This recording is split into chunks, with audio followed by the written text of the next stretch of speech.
Le restaurant était l'un de ces steakhouse chers où les prix ne sont pas affichés sur le menu et où les serveurs portaient de véritables smokings. Mon frère Mike l'avait choisi, ce qui aurait dû être mon premier avertissement que quelque chose n'allait pas. Mike n'a jamais payé le dîner, et encore moins choisi des endroits où les apéritifs coûtent $40. Commandez tout ce que vous voulez, dit-il magnanimement, en montrant le menu. Ce soir, c'est moi qui paie. On fête quelque chose. De l'autre côté de la table, mes parents rayonnaient sur lui. Ma sœur Jennifer avait l'air impressionnée. Même mon oncle Paul, qui n'approuvait jamais rien de ce que quiconque faisait, hochait la tête avec quelque chose qui ressemblait à du respect. On fête quoi? Demandai-je prudemment. Tu verras. Le sourire de Mike était large, confiant, le sourire de quelqu'un qui croyait avoir fait quelque chose d'extraordinairement intelligent. Commençons par manger. Je veux faire ça correctement. J'aurais dû partir à ce moment-là. J'aurais dû reconnaître la mise en scène, la performance, le dîner de famille soigneusement orchestré qui n'avait rien à voir avec une célébration et tout à voir avec l'ego de Mike. Mais j'étais fatigué d'une longue semaine, et l'idée de rentrer chez moi dans mon appartement vidé avec des plats à emporter réchauffés était suffisamment déprimante pour que je reste. Nous avons commandé des côtes de bœuf pour Mike, du filet mignon pour papa, du saumon pour maman. J'ai choisi la chose la moins chère du menu, un plat de poulet qui coûtait quand même $38, et j'ai essayé d'ignorer la façon dont Mike souriait à mon choix. Toujours si prudente, dit Jennifer, en sirotant son vin cher, ne prenant jamais de risques, ne faisant jamais de folie. C'est ça ton problème, Emma. Tu es tellement occupée à être prudente que tu oublies de vivre. Je vis très bien, dis-je calmement. Vraiment? La voix de maman était douce, mais la critique sous-jacente était claire. Tu as 32 ans, ma chérie. Tu vis dans ce petit appartement, tu conduis cette vieille voiture, tu ne vas nulle part et tu ne fais rien. On s'inquiète pour toi. Je vais bien, répétai-je. Tu es bloqué, corrigea Mike. Tu es bloqué depuis 5 ans. Le même travail ennuyeux, la même routine ennuyeuse, la même vie ennuyeuse. Pendant ce temps, le reste d'entre nous est dehors en train de faire bouger les choses. Mike vient de conclure une énorme transaction immobilière, dit papa fièrement. 3 propriétés commerciales en une seule transaction, sa plus grosse vente à ce jour. Félicitations, dis-je. Merci. Le sourire de Mike s'aiguisa. Bien qu'honnêtement, je n'aurais pas pu le faire sans le soutien de la famille. C'est le but de ce soir. Reconnaître comment la famille aide la famille à réussir. La nourriture arriva. C'était excellent. Parfaitement cuisiné, magnifiquement présenté. Je mangeais lentement, attendant ce que Mike avait prévu. L'anticipation était comme attendre une tuile qui tombe, comme regarder des nuages d'orage s'amonceler à l'horizon. Le dessert arriva. Crème brûlée pour tout le monde sauf moi. J'ai refusé, sachant que Mike ferait un commentaire sur mon poids ou ma frugalité. Il le fit quand même. Emma s'inquiète toujours pour l'argent, dit-il, en cassant le sucre caramélisé de son dessert avec une force inutile. Elle ne veut jamais dépenser un centime. Elle ne veut jamais profiter de la vie. Elle thésaurise juste tout sur ce compte d'épargne comme une grand-mère de l'époque de la Grande Dépression. Il n'y a rien de mal à être responsable, dis-je uniformément. Responsable? Il rit. C'est comme ça que tu appelles le fait d'avoir 2,3 millions de dollars qui dorment sur un compte d'épargne et qui ne rapportent pratiquement aucun intérêt? Parce que j'appellerais ça stupide. La table se tut.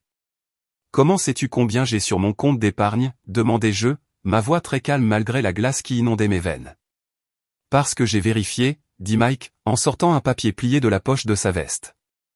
J'ai dû vérifier les fonds avant de pouvoir effectuer le transfert. Quel transfert? Il déplia le papier avec un geste théâtral, le brandissant comme un trophée. C'était un reçu de virement bancaire. Ma banque. Mon numéro de compte. Un virement de 2 287 543 $18 sur un compte au nom de Mike. Enfin, mets ton argent à bon usage, annonça-t-il, en agitant le reçu. Tu pourras me remercier plus tard. La famille applaudit.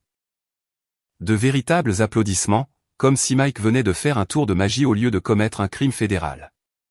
Qu'est-ce que tu as fait? Demandai-je, toujours avec cette voix anormalement calme que j'avais appris à utiliser dans les situations de crise. J'ai investi ton argent correctement, dit Mike fièrement. Cette transaction immobilière commerciale dont je t'ai parlé, j'ai utilisé tes économies comme à compte, 20% d'acompte sur un achat de 11,5 millions de dollars, les rendements vont être incroyables. On parle de 15 à 20% par an une fois que les propriétés seront aménagées. Nous, répétait-je. Toi et moi, partenaires, dit-il en souriant. Répartition 60-40e. Je reçois 60% puisque j'ai trouvé l'affaire, et je fais tout le travail, mais tu reçois 40% des bénéfices juste pour avoir fourni le capital. Tu devrais me remercier. Dans 5 ans, tes 2,3 millions de dollars vaudront au moins 4 millions. Comment as-tu accédé à mon compte, demandai-je. Tu as laissé tes informations de connexion bancaire sur l'ordinateur de papa et maman il y a 3 ans, dit-il. Tu te souviens quand tu payais tes factures pendant les vacances et que tu as utilisé leur ordinateur portable? Tu as enregistré le mot de passe. Je l'ai trouvé le mois dernier quand j'aidais papa pour quelque chose. J'ai pensé que c'était un signe. Un signe pour me voler. Pas voler, corrigea Théil, son sourire faiblissant légèrement. Investir pour nous deux. Tu es tellement averse au risque, tellement effrayé par tout. Je savais que tu n'accepterais jamais de faire quelque chose d'intelligent avec cet argent. Alors, j'ai pris une décision exécutive en tant que famille pour t'aider. Mike veille toujours sur sa sœur, dit maman chaleureusement. C'est merveilleux, ma chérie. Enfin, ton argent sert à quelque chose de productif au lieu de juste dormir là. Emma ne l'aurait jamais investi elle-même, approuva papa. Elle a trop peur de le perdre. Mike lui a rendu service. Je posai délicatement ma fourchette et sortis mon téléphone. J'avais 3 notifications manquées, toutes datant des 10 dernières minutes. Je les ouvris. La première provenait d'un numéro que j'avais mémorisé il y a 5 ans. Virement détecté. Suivi initié. En attente. La deuxième provenait d'un numéro différent. Compte suspect identifié. Fonds gelé. La troisième provenait d'un nom que je connaissais très bien. Agent spécial Rebecca Torres, unité de cybercriminalité du FBI. 8 minutes. Maintenir la position. Je levai les yeux de mon téléphone et constatai que toute ma famille me fixait. Tout va bien, demanda Jennifer. Très bien, dis-je. Je vérifie juste quelque chose. Elle vérifie probablement le solde de son compte, rit Mike, paniquant que l'argent ait disparu. Emma, détends-toi. Je t'enverrai des relevés mensuels. Tu peux suivre les rendements de l'investissement. Comment as-tu transféré autant d'argent, demandai-je. La plupart des banques ont des limites de transfert quotidiennes. Des retenues de sécurité sur les transactions importantes. Je les répartis sur 3 jours, dit Mike fièrement. J'ai transféré 750 000 $ chaque jour, puis le reste ce matin. Ça a demandé une certaine planification, mais j'y suis arrivé. Tu as accédé à mon compte à plusieurs reprises sur 3 jours. J'ai dû, comme je l'ai dit, limite de sécurité. Il souriait toujours complètement inconscient. La banque a appelé une fois pour vérifier, mais j'ai juste dit que c'était moi, faisant un investissement. Ils y ont cru. Tu as commis une fraude bancaire, dis-je calmement. J'ai commis un investissement intelligent, corrigea Théil. Il y a une différence. Non, dis-je, il n'y en a vraiment pas. L'oncle Paul s'éclaircit la gorge. Emma, je sais que tu es contrariée, mais Mike t'a vraiment rendu service ici. Cet argent ne faisait que dormir là. Maintenant, il travaille pour toi. C'est une bonne gestion financière. De plus, tu peux participer au succès de Mike, ajouta Jennifer. Son entreprise décolle. Il va devenir millionnaire, et tu peux partager cela parce qu'il a été assez généreux pour t'inclure. Généreux, répétai-je. Très généreux, confirma maman. Une répartition 60-40e alors qu'il fait tout le travail. C'est plus qu'équitable, Emma. Tu devrais être reconnaissante. Je vérifiai à nouveau mon téléphone. Nouveau message. 3 minutes. Le truc, c'est, dis-je d'un ton conversationnel, que ce compte auquel tu as accédé n'était pas réellement mon compte d'épargne personnelle. Le sourire de Mike s'estompa légèrement. Qu'est-ce que tu veux dire? Je veux dire que ce n'est pas mon argent. Bien sûr que c'est ton argent. Il est à ton nom. Il est à mon nom, dis-je. Mais ce n'est pas mon argent. Ce sont des preuves. La table se tut complètement. Des preuves de quoi? Demanda papa lentement. Je ne peux pas te le dire, dis-je. C'est classifié. Mais je peux te dire que le compte que tu viens de vider, Mike, est un compte de preuve fédéral géré par le FBI dans le cadre d'une enquête en cours sur la cybercriminalité. Je suis la gardienne des registres parce que je travaille pour le FBI. Ces 2,3 millions de dollars sont étiquetés, suivis et surveillés par l'unité de cybercriminalité. Mike était devenu pâle. Tu travailles pour le FBI? Je suis analyste principal en criminalistique numérique, dis-je. Je le suis depuis 5 ans. Le travail ennuyeux et le petit appartement font partie de ma couverture. L'argent sur ce compte est une preuve dans une affaire majeure de cybervol. Il a été volé à de multiples victimes par une organisation criminelle que nous suivons depuis 3 ans. Nous l'avons récupéré et il est stocké sur ce compte de preuve en attendant le procès et la restitution aux victimes. Tu ne nous as jamais dit que tu travaillais pour le FBI, dit maman faiblement. Parce que mon travail est classifié, dis-je. J'enquête sur les cybercrimes, le blanchiment d'argent, les réseaux de fraude en ligne. La plupart de mes affaires impliquent des syndicats du crime organisé. Ma véritable identité, ma vraie vie, tout cela est une information protégée. Je ne fais pas de publicité pour ce que je fais parce que cela pourrait compromettre des enquêtes en cours ou me mettre en danger. Donc cet argent, dit Jennifer d'une voix traînante, est une preuve fédérale? Confirmé, étiqueté avec des algorithmes de suivi. Chaque mouvement de ces fonds est surveillé en temps réel par nos systèmes. Dès que Mike a initié le premier virement il y a 3 jours, des alarmes se sont déclenchées. L'unité de cybercriminalité a suivi chaque transaction depuis lors, documentant tout, construisant un dossier. Un dossier contre qui, murmura Mike. Contre quiconque a volé des preuves fédérales, dis-je, ce qui serait toi. Le visage de Mike était passé du pâle au gris.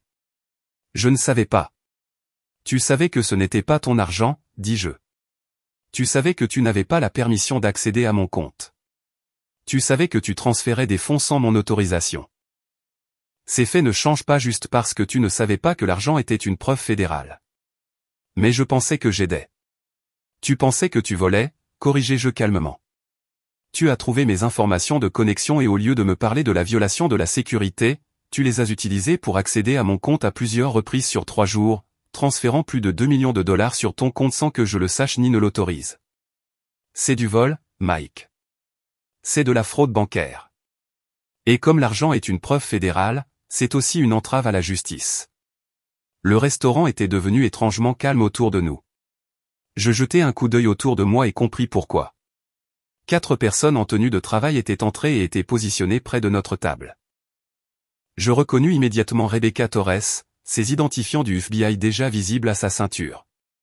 C'est eux, me demanda-t-elle calmement. C'est lui, dis-je, en désignant Mike. Michael Torres, mon frère. C'est lui qui a initié les virements. Tu as appelé le FBI? La voix de maman était stridente. Sur ton propre frère? Je ne les ai pas appelés, dis-je. Je n'ai pas eu à le faire. Les virements ont déclenché des alertes automatiques. L'unité de cybercriminalité surveille ça depuis la première transaction il y a 3 jours. Rebecca s'avança, son insigne maintenant à la main. Michael Torres. Mike ne pouvait pas parler. Il hocha simplement la tête. Je suis l'agent spécial Rebecca Torres, unité de cybercriminalité du FBI. Vous êtes en état d'arrestation pour vol de preuves fédérales, fraude bancaire, usurpation d'identité et entrave à la justice. Levez-vous, s'il vous plaît. Attendez, dit papa désespérément, se levant. Attendez, c'est un malentendu. Il ne savait pas. Monsieur, asseyez-vous, dit fermement l'un des autres agents. Tout le monde resta assis sauf Monsieur Torres. Mike se leva lentement, ses jambes tremblant.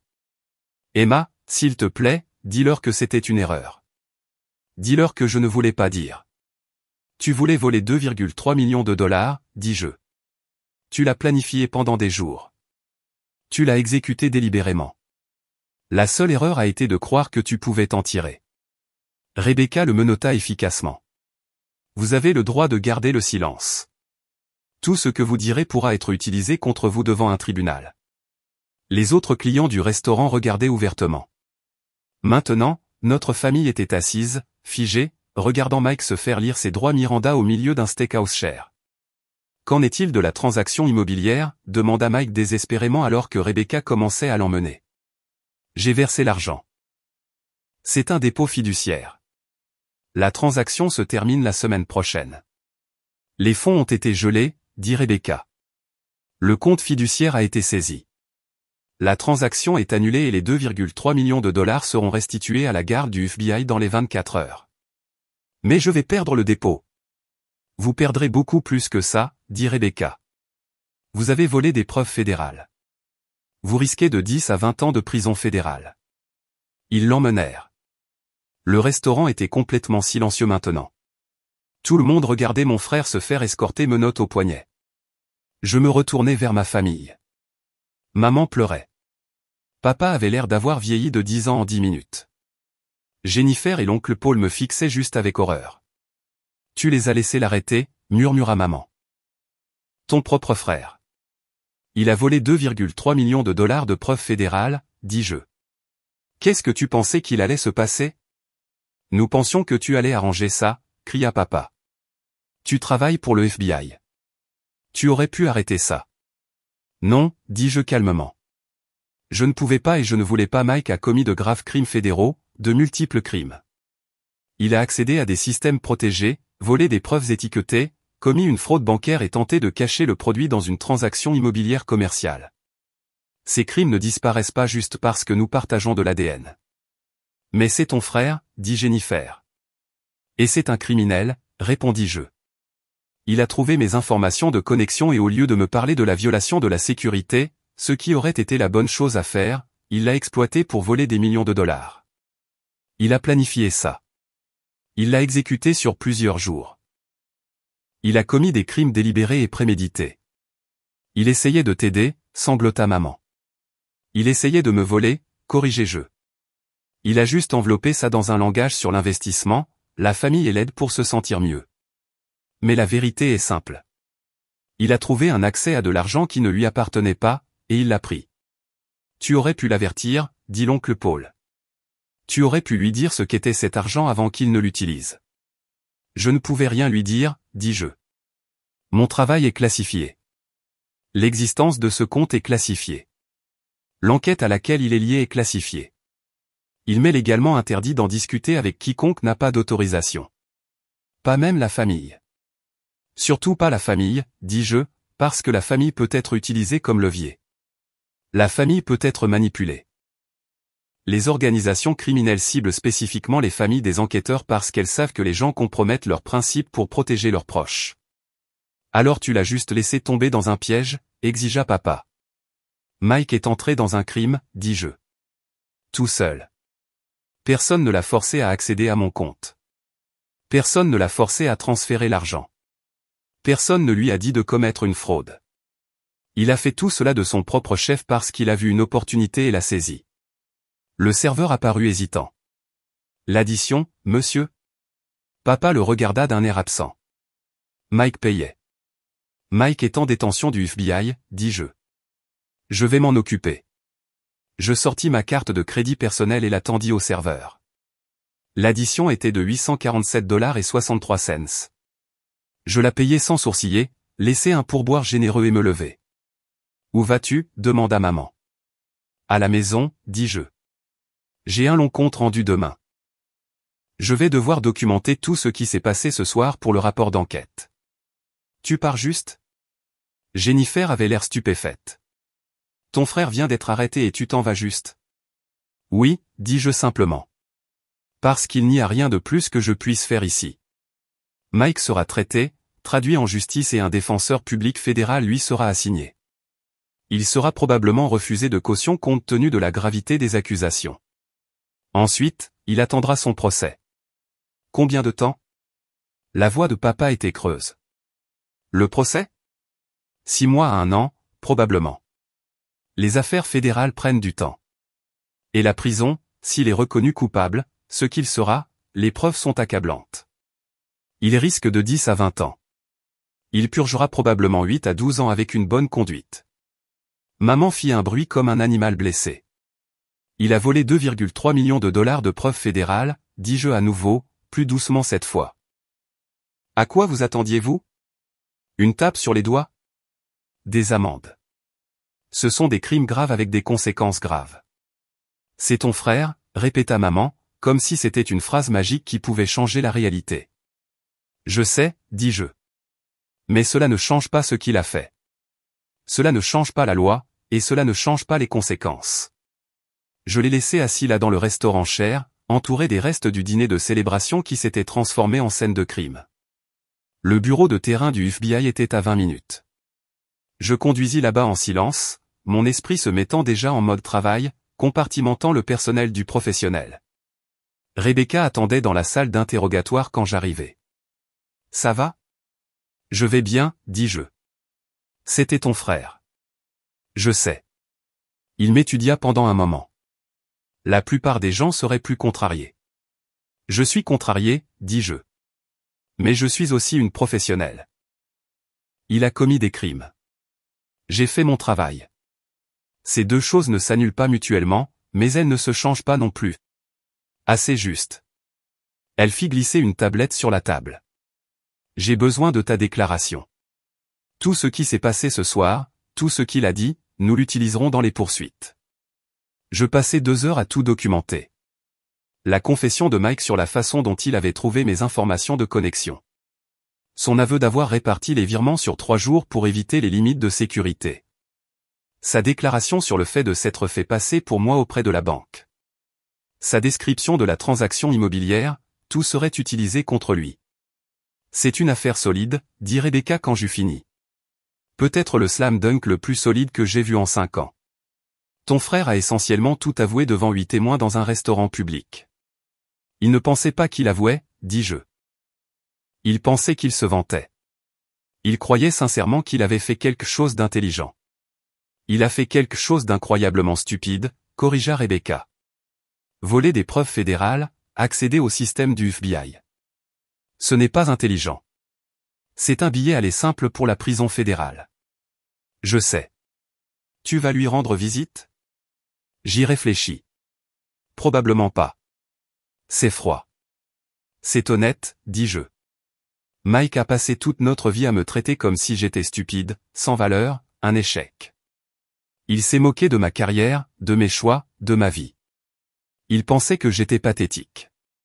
Et puis, quand il a trouvé ce qu'il pensait être mon argent, il l'a volé sans hésiter parce qu'il croyait qu'il le méritait plus que moi. Alors c'est une vengeance. Non, dis-je fermement. Ce sont des conséquences. Si Mike avait accédé à mon compte et avait constaté que c'était mon épargne personnelle et l'avait volé, je l'aurais dénoncé tout de même. Le fait que ce soit des preuves fédérales ne fait qu'ajouter des accusations. Mais le crime fondamental, le vol, la fraude, la trahison, c'est de ça qu'il s'agit. Rebecca hocha la tête lentement. Pour ce que ça vaut, tu as tout fait correctement. Tu as maintenu ta couverture. Tu n'as pas interféré avec l'enquête. Tu as laissé le système fonctionner. C'est un bon protocole. Merci. Ta famille ne le verra pas comme ça. Je sais, dis-je. Mais l'approbation de ma famille ne vaut pas la peine de compromettre mon intégrité. Au cours des semaines suivantes, l'affaire se déroula exactement comme prévu. Mike fut mis en accusation, refusa sa caution et fut maintenu en détention fédérale. Son avocat essaya de plaider l'ignorance, qu'il ne savait pas que l'argent était une preuve fédérale, mais cela n'avait pas d'importance. Les accusations de vol à elles seules suffisaient. Ma famille essaya de m'appeler 24H24 et 7J7 dans la première semaine. J'ai bloqué leur numéro après le 15e message vocal me traitant de traître, de monstre et de diverses grossièretés créatives. Maman envoya un email. Comment peux-tu dormir la nuit en sachant que ton frère est en prison à cause de toi? Nous t'avons mieux élevé que ça. Tu as détruit cette famille. Je ne répondis pas.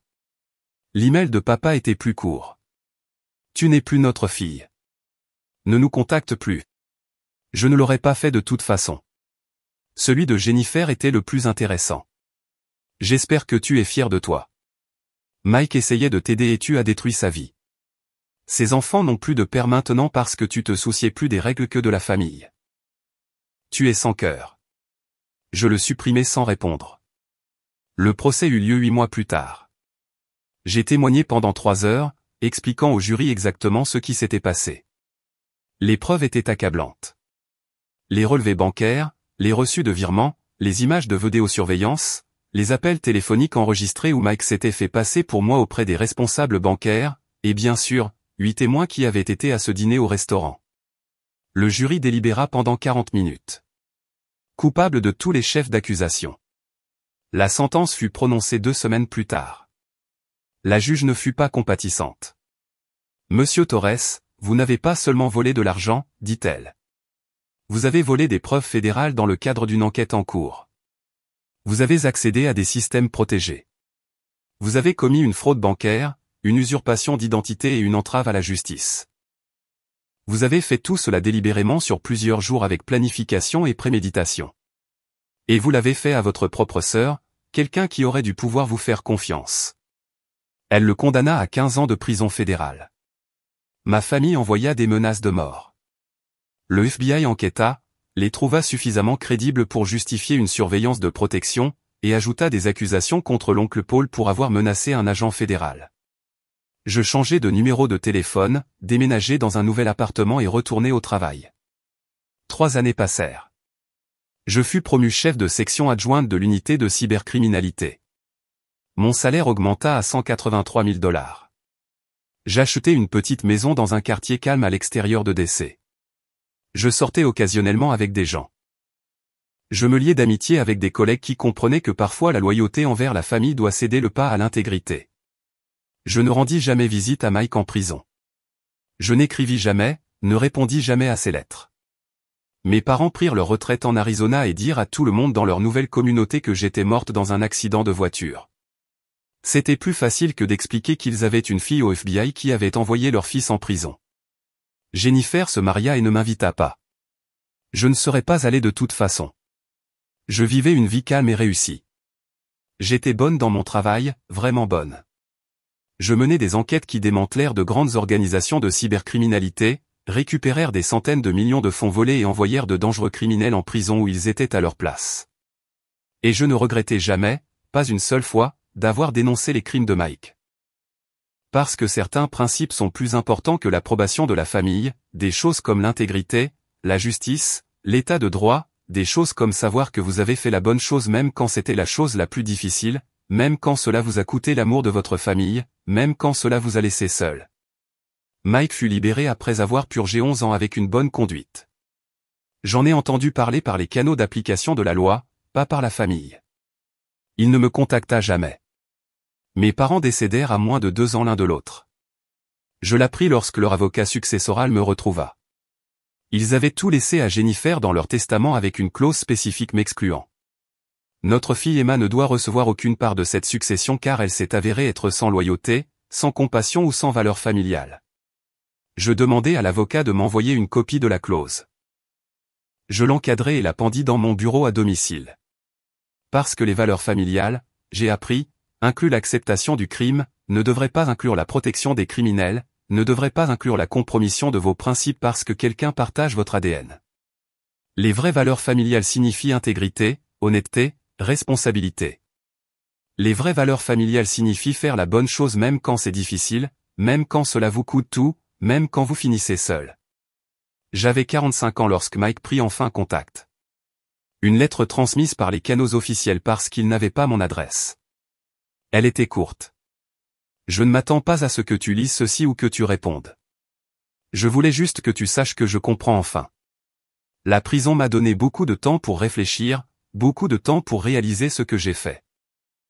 Pas seulement le vol, bien que c'était assez grave, mais tout ce qui l'a précédé. La façon dont je t'ai traité, la façon dont je t'ai congédié, la façon dont je t'ai vu comme moins que, comme quelqu'un dont le succès était quelque chose à regretter au lieu de célébrer. Tu avais raison sur tout. Je t'ai volé parce que je pensais que je méritais ton argent plus que toi. Je pensais que j'étais plus intelligent, plus ambitieux, plus digne. Je pensais que tu étais faible, mais tu n'as jamais été faible. Tu avais des principes. Tu avais de l'intégrité. Tu savais qui tu étais, et tu n'as jamais compromis cela, pas même pour la famille. Je n'ai pas le droit de demander pardon. J'ai détruit ma propre vie par mes propres choix. Le fait que ces choix t'aient blessé ne les rend pas de ta faute. Cela les rend les miennes. Je voulais juste que tu saches que tu as eu raison de me dénoncer. Tu as eu raison de témoigner. Tu as eu raison de laisser le système fonctionner. Et je suis désolé pour tout, Mike. Je lus la lettre une fois, puis la classai. Peut-être qu'un jour je répondrai. Peut-être qu'un jour nous reconstruirons une sorte de relation. Ou peut-être pas. Quoi qu'il en soit, j'allais bien. J'avais ma carrière, ma maison, mes principes, mon intégrité. J'avais la connaissance que j'avais fait la bonne chose même quand cela m'avait coûté tout. Et honnêtement, cela valait plus que l'approbation de n'importe quelle famille ne pourrait jamais l'être.